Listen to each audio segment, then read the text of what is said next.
은혜 받은 하나님 말씀 히브리서 1장 1절로 3절입니다. 하나님의 후사 네 번째 시간입니다. 하나님은요, 아들을 후사로 세우셨습니다. 영원전의 계획입니다. 타락 이후가 아니고 창세기 1장 이후에 계획된 것이 아니라 창세기 1장 1절 있기 전 영원전에 계획하신 일입니다. 그 아들 만유의 후사를 세우셨다고, 그리고 모든 만유를 그로 인하여 그와 함께 지으셨다고 골로새 1장 15절로 17절까지 말씀합니다. 그에게서 창조되되 하늘과 땅에서 보이는 것들과 보이지 않는 것들, 혹은 보좌들이나 주관들이나 정사들이나 권세들이나 만물이 다 그로 말미암고 그를 위하여 창조되되, 그리고요 또한 그가 만물보다 먼저 계시고 만물이 그 안에서 함께 섰느니라. 요한복음 1장 3절에도 만물이 그로 말미암아 지으신 바 되었다라고 말씀하시고, 오늘 본문 말씀에도요, 저로 말미암아 세계가 지으셨다. 예수를, 하나님의 아들을, 예수를 후사로 세우시고 만유의 후사로 세우셨다라고 성경은 선언합니다. 하나님의 아들은 그 만유를 상속받을 후사입니다. 하나님의 아들이 하나님의 후사로서 만유를 상속받기까지 고난의 과정이 있었습니다. 하나님의 아들과 하나님은 동등하신 분이시지만 동등됨을 취하지 않으셨다라고 빌립보 2장 6절로 8절까지 말씀을 합니다.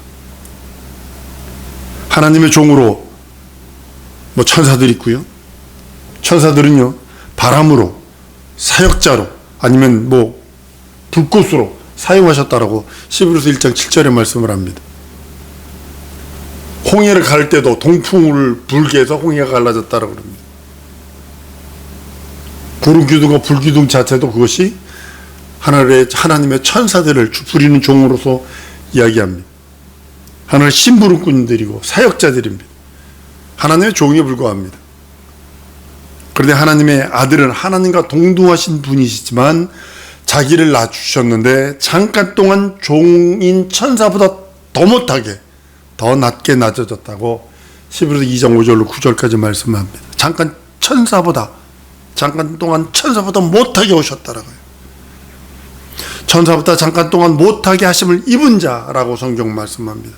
그 죽음의 고난 받으심으로 인하여 영광과 존귀로 관쓰신 예수를 보니 이를 행하심은 하나님의 은혜로 말미암아 모든 사람을 위하여 죽음을 맛보려 하십니다. 자기를 낮추시는데 아주 가장 낮추게, 더 낮게 이 이상은 없어요. 사람 이하는 없어요.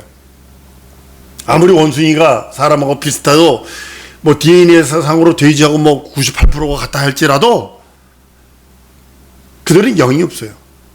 그러니까 하나님의 아들, 하나님과 동등하신 분이 낮아질 수 있는 유일한 길은 천사보다 못한, 천사도 하나님의 종이지만 그는 죽음을 맛볼 수 없어요. 천사는 육체가 없기 때문에 죽음을 맛볼 수 없어요. 그건 영혼의 형벌만 있는 거예요. 하나님의 계명의 말씀에 순종하느냐 불순종에 따라 영생이 완전히 좌우되는 거예요. 영생이 좌우되고 영벌이 좌우되는 것이 그 천사라면, 사람은 육체가 있어서 죽음을 맛볼 수 있어요. 하나님의 형상이 그 모양대로 사람을 지으시고 그 코에 생기를 불어넣으심으로 인해서 사람은 죽음을 맛볼 수 있는 존재가 됐습니다. 하나님의 종인 천사들도 못한 영적인 존재는 사람뿐이었기 때문입니다. 사람도 천사와 마찬가지로 하나님의 종이지만 천사보다 못한 것은 형체를 갖고 있어요. 육체를 갖고 있어요. 이 육체는요, 생로병사, 이건 그냥 대책이 없어요. 이건 아침 먹으면 어김없이 점심 먹어야지, 점심 먹으면 어김없이 저녁 먹어야지. 누가 병원에, 양로병원에 가가지고 양로병원이 아니고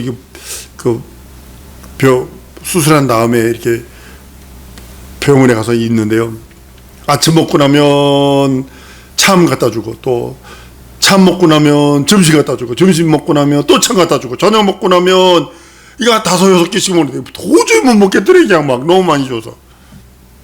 육체는 그래요.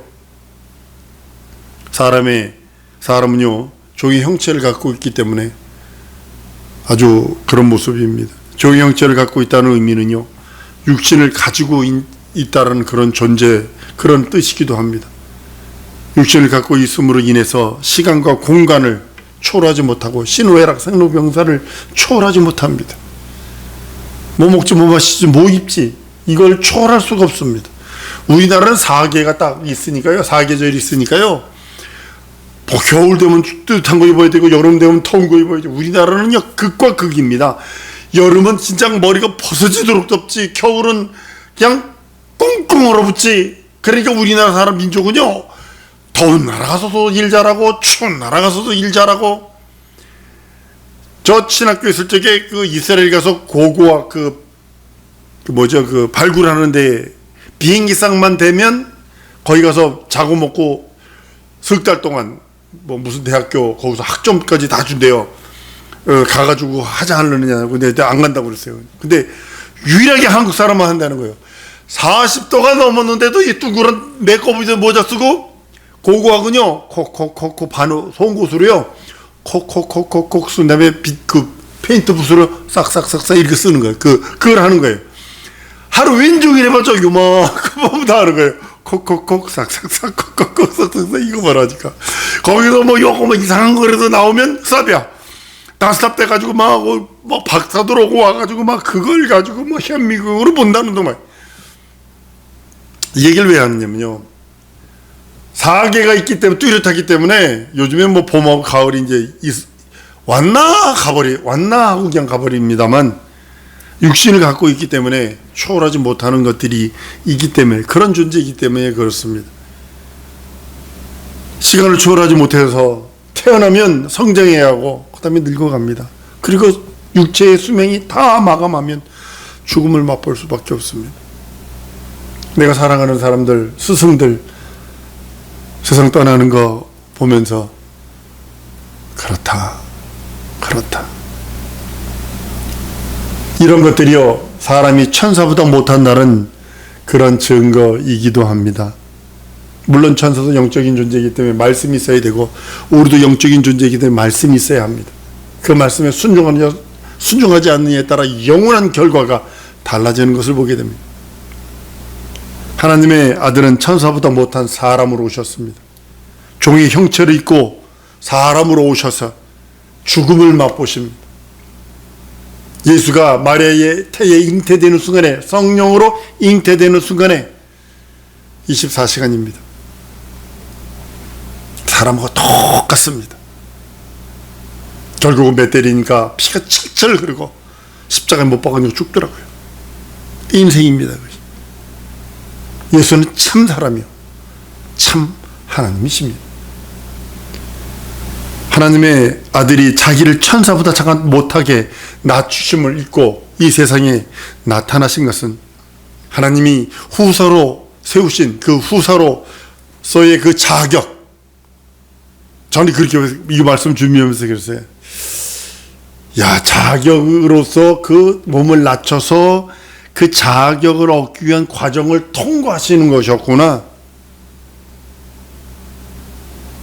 후사의 길을 가기 위해서 종의 형체로 사람의 모양으로 오신 것은, 사람으로 오신 것은 후사로서, 그 나라를 상속하기 위한 후사로서 그 자격을 통과하는 통과의식과 같은 것이라고 저는 생각을 합니다.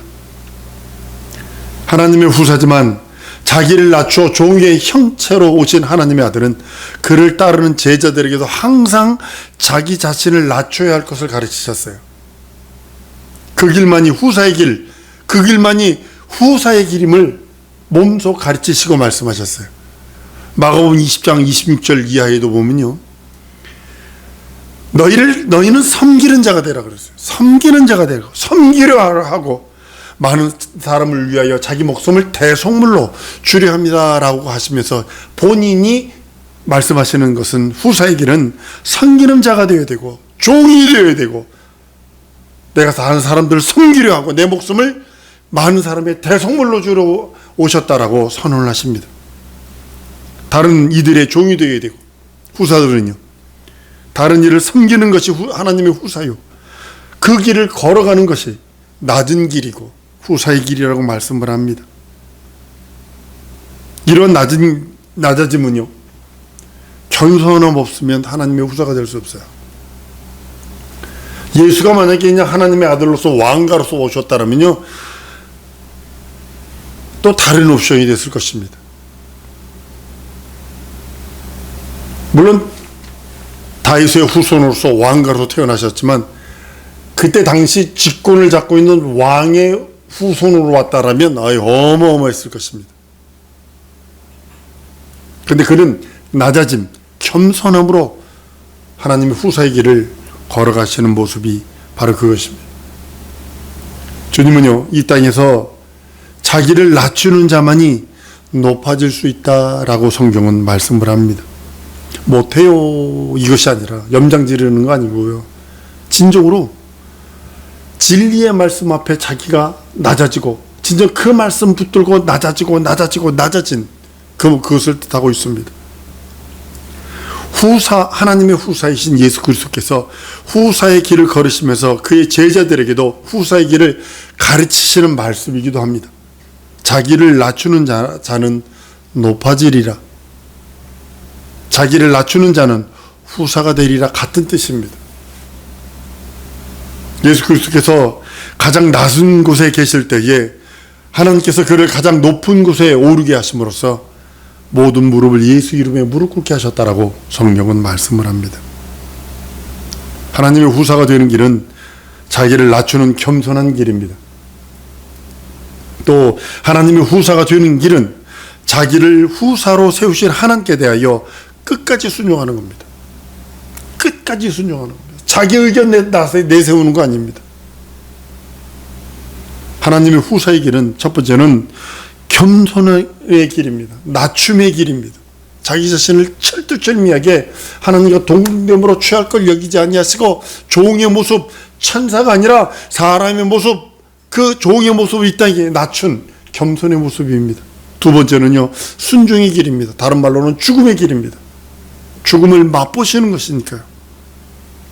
예수 그리스도는 후사의 길로 들어서면서부터 하늘 보호자를 마침내 상속받기까지 오직 자의대로 말씀하지 아니하시고 자의대로 행동하지 아니하시고 오직 자기를 후사로 세우신 하나님의 뜻에만 순종 복종하셨다는 사실이죠. 그것이 다른 거예요.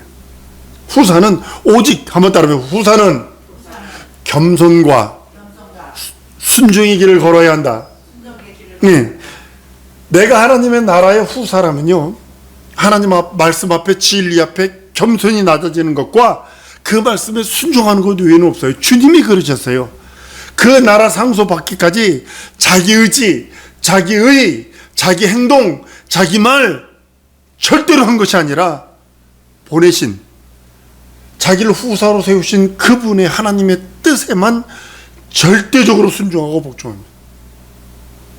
이게 후사거든요. 그리고 그 순종을 통해서 결국 하늘 보호자를 후사로의 자격으로서 상속을 받게 됩니다. 그것이 빌립보 2장 8절의 말씀입니다.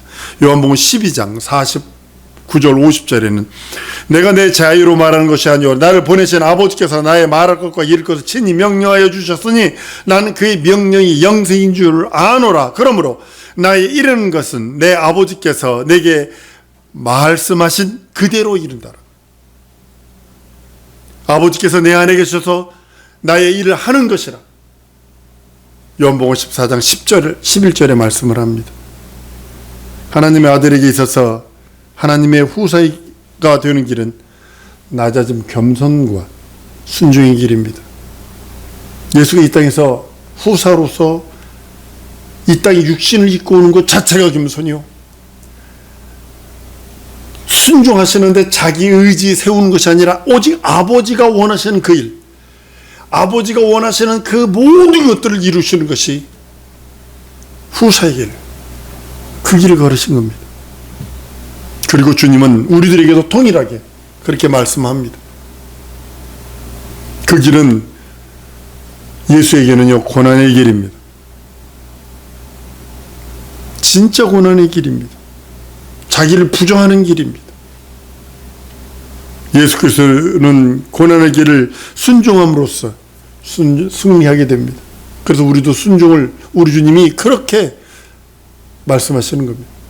순종이 제사보다 낫다라고 말씀하시며 끝없이 우리들에게 네가 하나님의 백성이 하나님의 자녀라면 넌 거룩한 그 나라를 기업으로 물 후사라 말씀하시고, 후사는 말씀 앞에 진리 앞에 철두철미하게 겸손하고 진정으로 그 명령에 절대 복종 절대 순종하는 자가 그 나라를 상속받을 수 있는 후사라고 말씀하는 겁니다.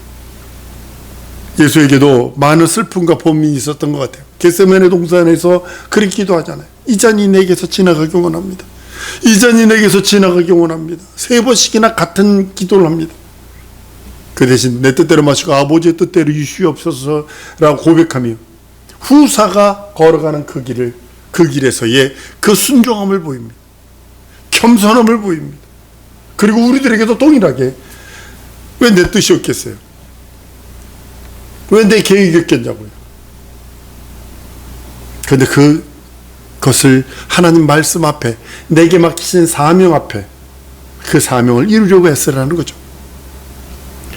하나님의 후사는 인자로 오셔서 이 세상에 오셔서 고난의 길을 걸어가셨지만 마침내 십자가에서 죽음이라는 순종을 통해서 하늘 보좌에 오르시는 지극히 높은 영광을 소유하게 되었습니다. 예수 그리스도를 따르는 여러분과 나도 후사로서 걸어가신 예수 그리스도의 길을 걸어가되 순종과 겸손으로 고난의 길, 그 길로 좁은 길로 가라고 주님은 부르고 계십니다. 우리 주님이 다른 것 부르지 않습니다. 겸손과 순종의 길, 이 길은요 좁은 길입니다. 넓은 길 아닙니다. 할 말 다 하고 먹을 거 다 먹고 할 행동 다 하고 할 짓 다 하고 그 길로 오라는 것이 아니라 겸손과 순종의 길, 좁은 길로 오라고 주님은 그 길이 고난의 길이요, 그 길이 겸손과 순종의 길이요, 그 길이 우리 예수님이 걸으신 길이기에 우리를 초청을 합니다. 내가 걸었으니 넌 날 따라와라. 내가 길이요 진리요 생명이다. 나로 말미암지 않고는 아버지께 올 수 없다 라고 말씀하시며 그 길을 걸어가시며 우리를 부르십니다. 양은 내 목소리를 아나니 말씀하시며 내 양은 내 목소리를 안다라고 말씀하셔서 그 주의 음성이 귀에 들려오는 자만 갈 수 있다고 말씀하는 것입니다. 겸손의 극치는 자기 자신을 부정하는 겁니다. 주님 우리들에게 바로 그것을 요구하는 것입니다. 마태복음 16장 24절에 이에 예수께서 제자들에게 이르시되 아무든지 나를 따라오려거든 자기를 부인하고 자기 십자가를 지고 나를 쫓을 것이라 라고 말씀합니다. 진정 겸손의 극치는 나를 부정하는 겁니다. 근데 그것이 되나요? 여기 서 있는 이 목사부터 시작해서 그게 쉬운가요? 어디?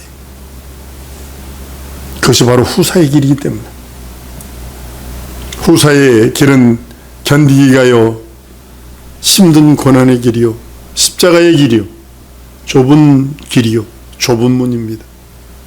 예수께서 이미 걸어가신 그 고난의 길을 주님과 함께 걷는 자들은 반드시 하늘 보호자를 유업으로 상속받을 거라고 우리 주님은 약속하셨고 우리 주님은 우리들에게 보증하셨습니다.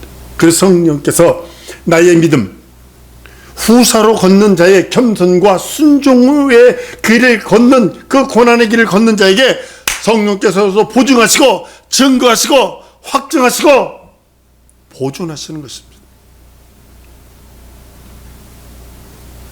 하늘의 그 영광, 하나님의 후사와 영원히 함께하는 그 영광이 있을 것입니다. 그래서 주님은 말합니다. 내가 걸었다. 너희도 따라와라. 너만 걸으라는 것이 아니라 네가 앞서 걸으라는 것이 아니라 내가 그 길을 닦아놨다. 너는 내가 한 말만 믿고 나만 바라보고 와라. 주님은 우리들에게 오라 명령하십니다. 무리로 걷는 우리 주님이 베드로에게 오라 명령한 것처럼 우리 또한 그 음성만 듣고 가는 것입니다. 주님이 함께 걷는 우리가 되어야 합니다. 다른 걸 불가능합니다. 겸손, 그 순종, 그 길이 우리 주님이 여러분과 나에게 명하신 길이요, 명령하신 능력이요. 그리고 그것만이 우리가 영원히 사는 영생의 길입니다. 지금은 한 달이는 세상에, 한 달이는 교회에 어중뛰게 있는 자들이 너무 많습니다. 코로나19를 통해서 갈라낸 것 같아요. 또 갈라내고, 또 갈라내고, 또 갈라내고. 사랑하는 성도 여러분, 주님이 우리들에게 열어놓으신 새롭고 산 길인 하나님의 후사와 함께 영광을 받을 수 있는 그 길, 그 후사로서의 그 길, 상속받을 수 있는 상속자로서의 그 자격, 그것이 바로 자기를 부정하고 내게 맡긴 십자가를 지고 걸어가는 것입니다. 하나님, 이 시간에 우리들은 하나님께 기도할 시간입니다. 오직 하나님, 내가 진정으로 우리 주님이 걸으셨으니 나도 따라가기를 원합니다. 겸손과 순종의 길을 갈 수 있도록 내게 힘 주세요. 내 힘으로 안 돼요. 한번 따라 하십시다. 내 힘으로는 안 된다. 하나님의 능력으로는 된다. 이것만이 돼요. 여러분, 이것만 주장하셔야 돼요. 내 힘으로는 안 돼요.